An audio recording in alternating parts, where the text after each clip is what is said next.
guys, this guy's getting a special edition.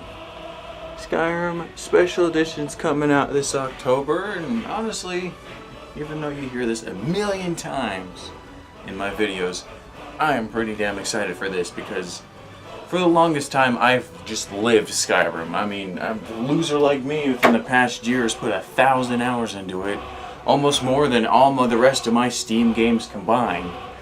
I know it's a fun game, and now that it's finally being put into the new updated creation engine, where pretty much it's Fallout 4's engine except they put Skyrim in it instead, there's a whole bunch of features that hopefully will be put into the game since Fallout already has things like that, and I want to show you 5 of the features that I personally am excited for.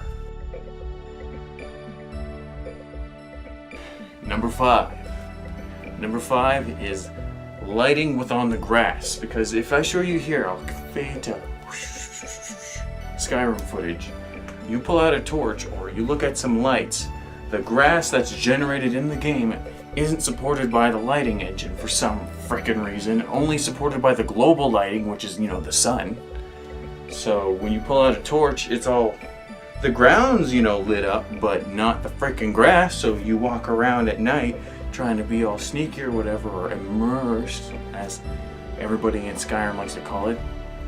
And it's just ruined because you're trying to make it look like, you're walking around in the grass and, the ground's lit and then the grass is just black, and it's not lit at all and it's stupid.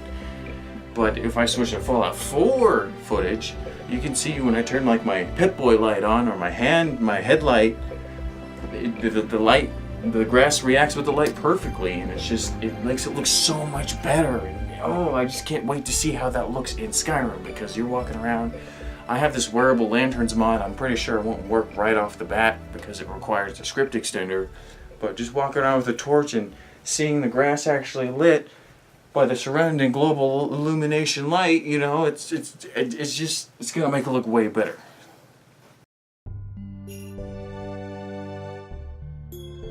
Number 4, the rain.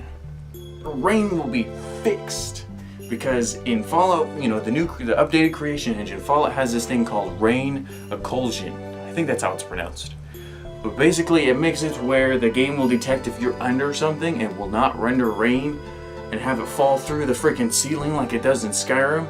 And here I'll do a cut again where I compare you walking under a protected roof in Skyrim and rain's just happily ghosting through the frickin' thing, while in Fallout, I'm gonna walk into this house or under this roof thing and it stops raining there, but it still rains outside. And this basically would make like the mod Real Shelter practically useless, but it'd be really nice to see because it bothers me when rain just goes through stuff or snow just goes through the freaking buildings, and it's stupid.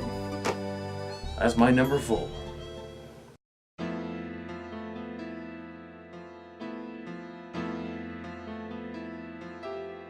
Number 3. Most features from an EMB are already included in the base engine. Things like the in-game depth of field, the screen space ambient occlusion, maybe, HBAO, I don't know what that stands for, high something ambient occlusion. I'm not all that techie, but it's a higher base of ambient occlusion, which helps create natural shadows within the rendered scene. And most things like that, since they're going to be in-game, hopefully it'll be at a higher performance, because I know EMBs are resource hogs. You slap depth of field on friggin' an EMB and you can lose up to 6 or 7 frames just with depth of field. And I know with a lot of other games that include depth of field in the engine, it's not as bad as having an external graphics renderer try and think of what to blur what, and it's just a little more exciting that we know we're going to have better performance stability thanks to them including those features in the engine. Number 2, 64-bit support. Now this is kind of a big one because I've modded Skyrim to like the extreme. I mean, I have like 255 plus mods. And thanks to EMBs, also with that saved my ass, I generally do run into the maximum RAM limit, which crashes Skyrim. If you go over that, think it's even VRAM. If you go over the VRAM limit or RAM limit, the game will crash because it's a 32-bit system and it can only allocate so much RAM to the game before it overloads and crashes. So with it being 64-bit, pretty much that limit has been wiped clean, which means we can probably mod more and more and more. Who knows? It'll be way better. I mean, hopefully it'll have better CPU support. Maybe they'll optimize the engine just a teeny bit more than Fallout. I highly doubt it. But so it'll be a little more GPU based than CPU, because that seems to be the limiting factor in a lot of things for Skyrim and Fallout. But who knows? 64-bit support, it's gonna be nice. Game will run smoother.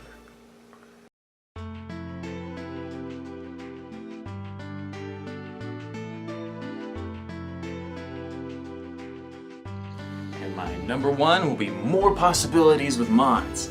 Seeing that, you know, it's 64-bit now, and we basically almost have our limiter wiped out.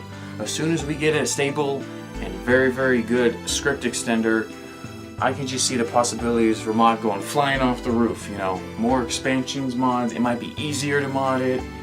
The updated creation kit, we might have more complicated, more detailed mods. Oh, it's just seeing when you like remove like that limiting factor of the 32-bit itself, just the mods just go and fly away like pigeons, and it just gets you all hyped up to see what people can make or what I might be able to make. Because heck, I might even try now, because now that I don't really have a limit on what I can do, I might have to learn and mod some Skyrim. But yeah, those are the 5 things I am generally excited for the updated version of Skyrim, and I will see you guys on the next one, and the Dovahkiin will fuss or dog the fucking camera out of submission.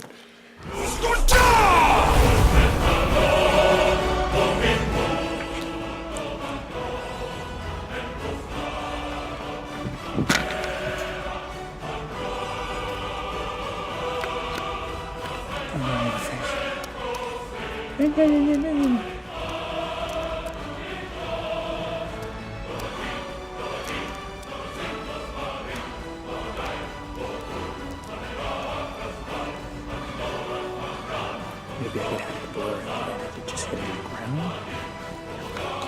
Gotta believe it.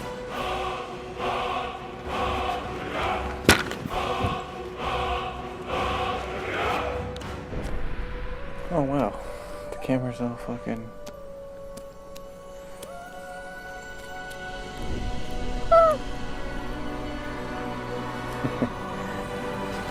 Upside down, over this way, facing towards my underwear apparently.